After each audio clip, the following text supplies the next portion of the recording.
So family man season 3 ఇప్పుడే అయిపోయింది భయ్యా. 4 ఏళ్ళు వెయిట్ చేశాను దీనికి. ప్లాన్ చెప్తే పిచ్చలు అయిపోయి బట్టలు చింపేసుకుంటారు అనుకున్నా నేను పబ్లిక్ గీదా.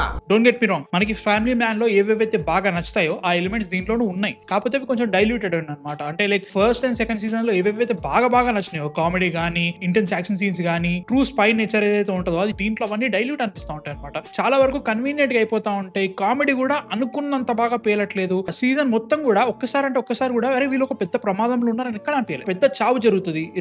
రివెంజ్ అనేది చాలా ఇంపార్టెంట్ నడుస్తూ ఉంటుంది అనమాట. క్లైమాక్స్ కి వచ్చిన తర్వాత పిచ్చ కన్వీనియంట్ ఏది పడుతుంది అయిపోతా ఉంటది. ఏంటిది మాకేంటిది అంటున్నాను.